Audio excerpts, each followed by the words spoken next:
안녕하십니까. 12월 20일 토요일 말씀 묵상 함께 시작하겠습니다. 오늘도 말씀으로 하루를 시작하시는 귀한 성도님들의 가정과 생업 가운데 하나님께서 주시는 은혜와 사랑 그리고 기쁨이 충만하시기를 간절히 기도합니다.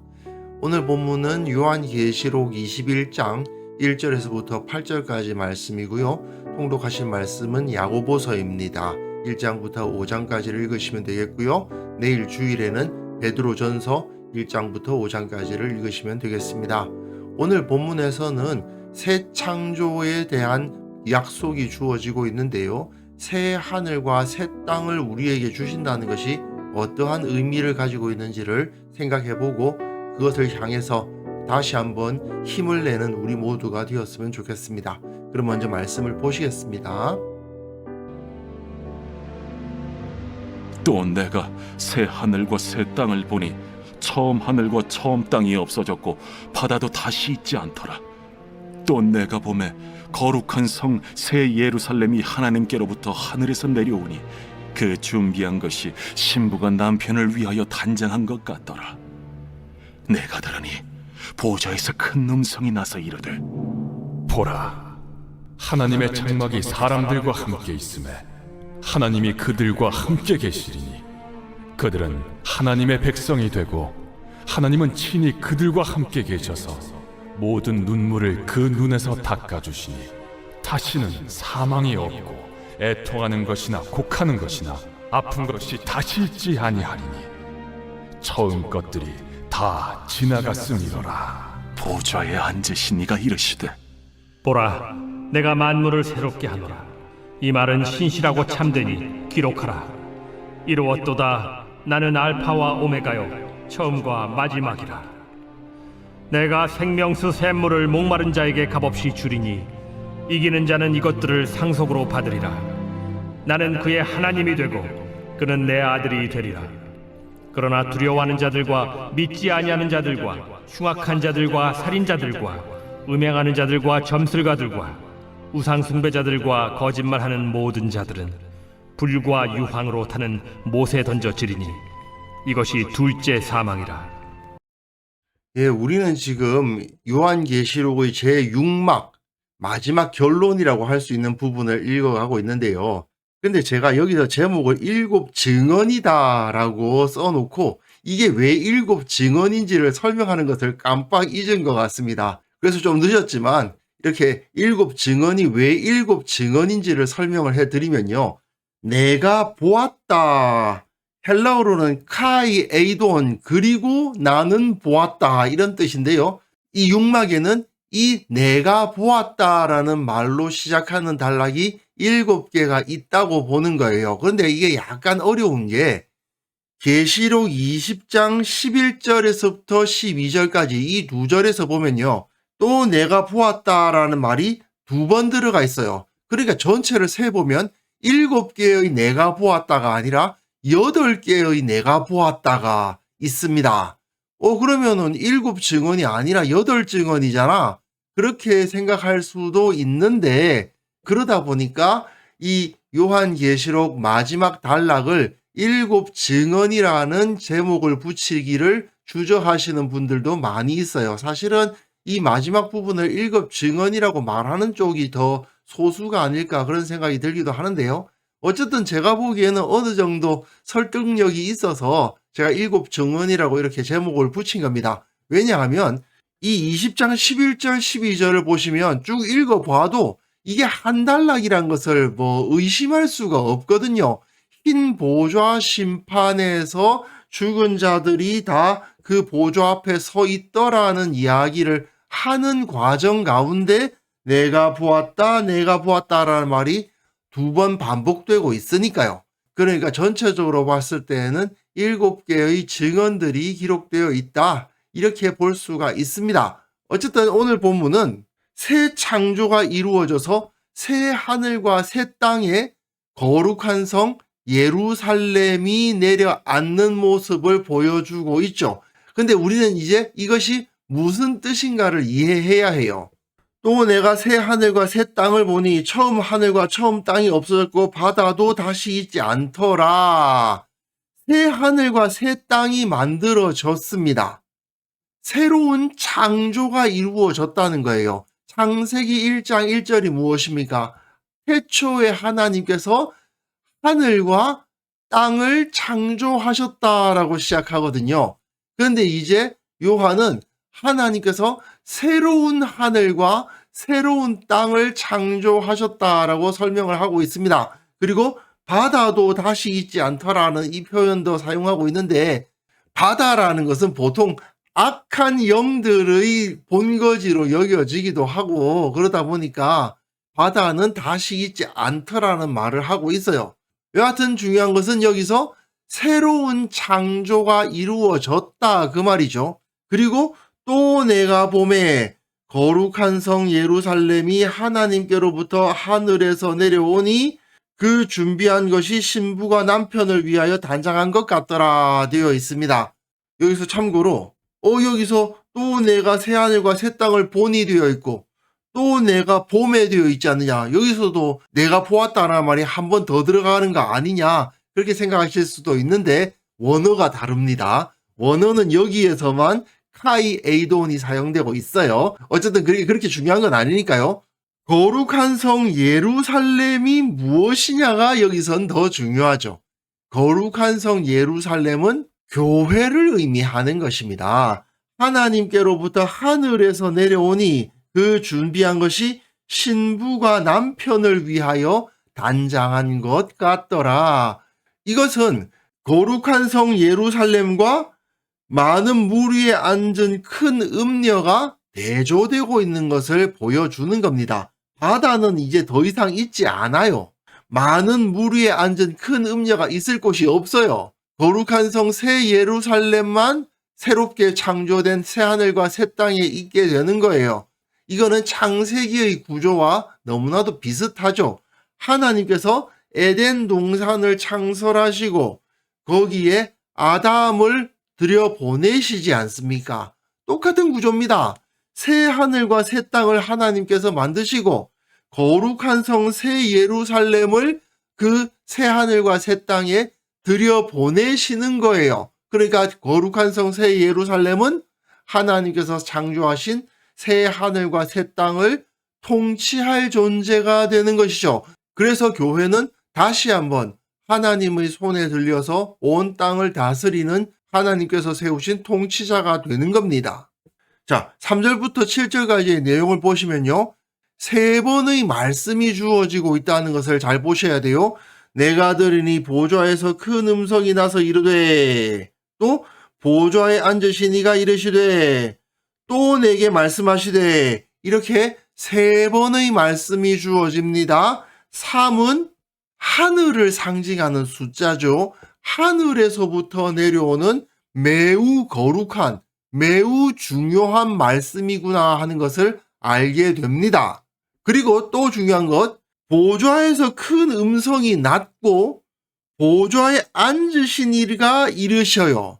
그러니까 3절의 음성과 또 5절의 보좌에 앉으신 이가 이르시는 것은 구별이 되는 느낌이 들죠. 그런데 이 보좌에 앉으신 이가 또 내게 말씀하시지 않습니까? 이것은 하나님께서 2번 말씀하신 거예요.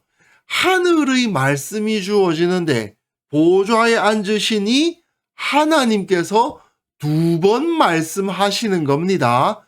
하늘로부터 오는 권위를 가진 말씀인과 동시에 하나님께서 증언과도 같이 2번 말씀하신 말씀이다. 그거죠. 그러니까 교회에게 주어진 너무나도 중요하고 큰 약속인 겁니다. 그 내용을 보세요. 하나님의 장막이 사람들과 함께 있음에 하나님이 그들과 함께 계시리니 그들은 하나님의 백성이 되고 하나님은 친히 그들과 함께 계신다. 하나님이 그들과 함께, 하나님이 친히 그들과 함께, 하나님의 장막이 사람들과 함께. 이거는 광야 시대의 이스라엘을 떠올리게 하죠.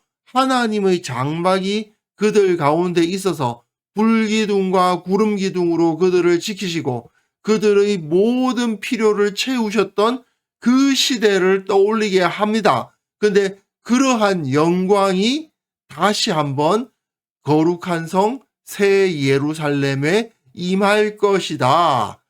모든 눈물을 그 눈에서 닦아주시니 다시는 사망이 없고 애통하는 것이나 곡하는 것이나 아픈 것이 다시 있지 아니하리니 처음 것들이 다 지나갔음이러라. 옛 하늘과 옛 땅은 지나가고 새 하늘과 새 땅으로 창조가 새롭게 이루어지고 그 새 창조의 통치자로서 거룩한 성 새 예루살렘이 들어가게 된다. 하나님의 백성들이 하나님께서 마련하신 새로운 땅으로 들어가게 된다. 이거는 또 가나안 정복과도 비슷한 느낌을 주죠. 보좌에 앉으시니가 이르시되 보라 내가 만물을 새롭게 하노라 하시고 또 이르시되 이 말은 신실하고 참되니 기록하라 하시고 그 확실성을 강조해 주신 다음에 다시 말씀을 하시는 겁니다. 이루었도다. 나는 알파와 오메가요 또 처음과 마지막이라.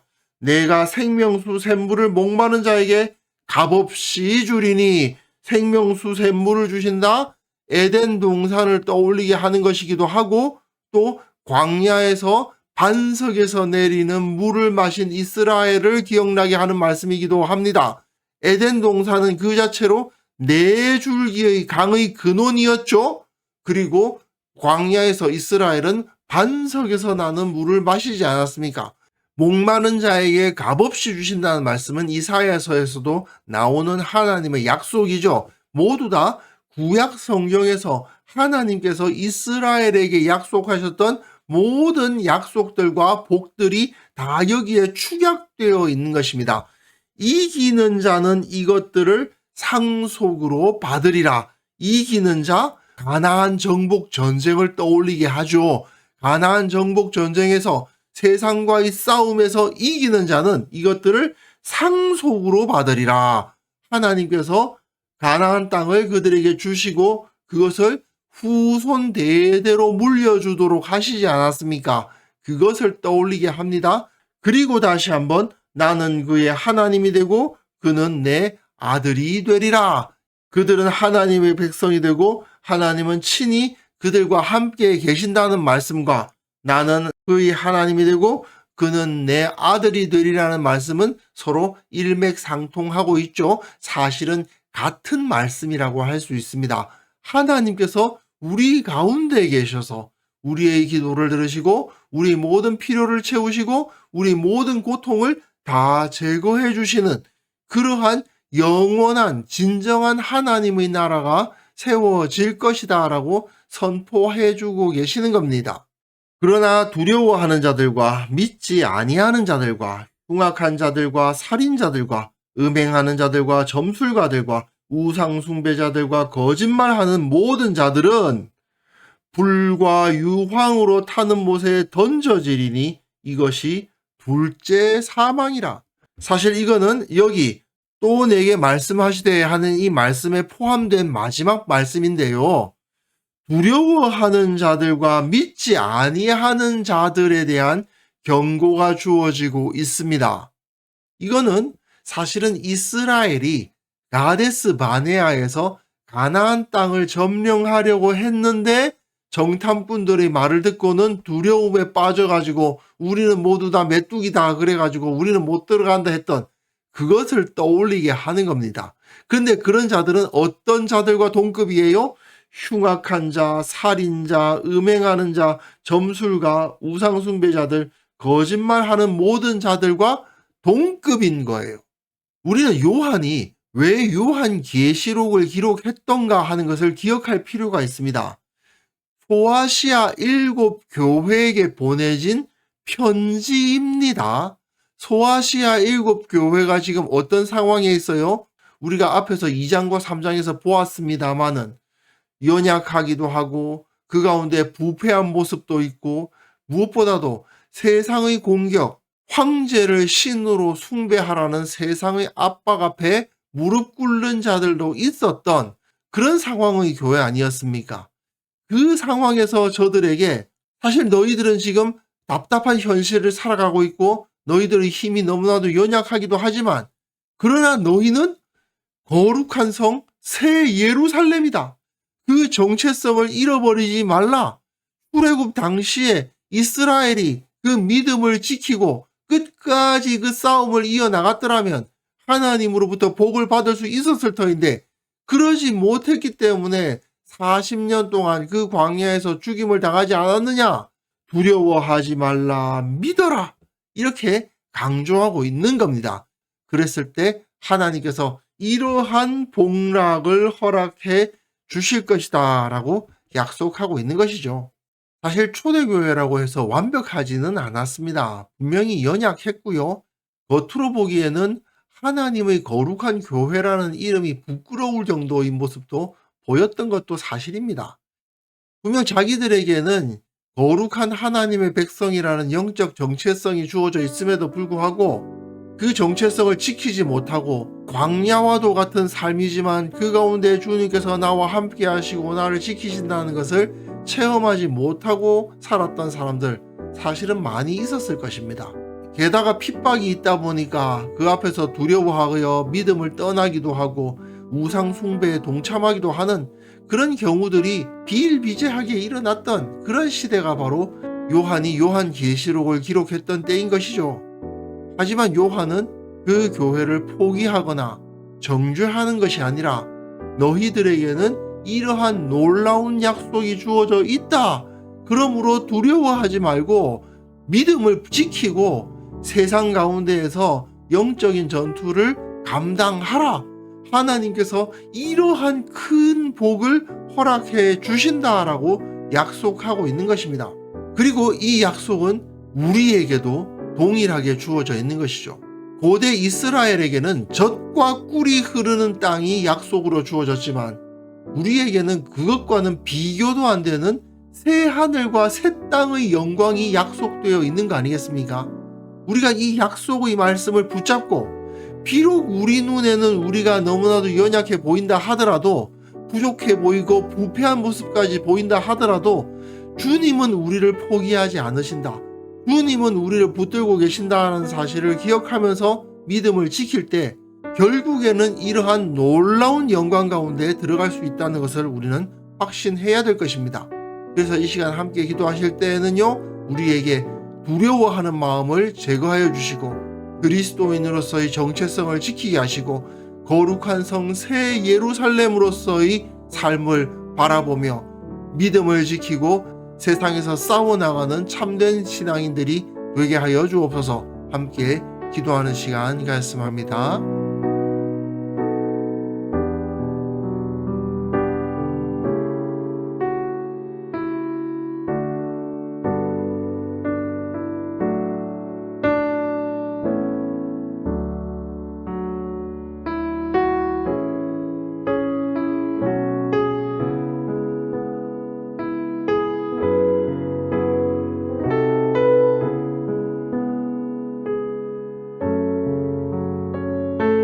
거룩하신 하나님 아버지, 우리의 마음속에 있는 두려움과 불신앙을 제거하여 주시고 거룩한 성 새 예루살렘이라는 그리스도인으로서의 정체성을 지키게 하시고 우리 눈앞에 놓인 여러 영적 전투를 두려움 없이 감당하게 하여 주옵소서.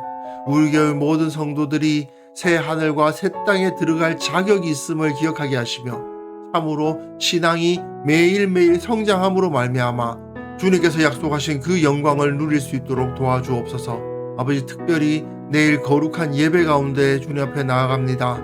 그날에 우리에게 허락하실 그 영광을 내일 드릴 그 예배 가운데에서 체험하기를 원합니다.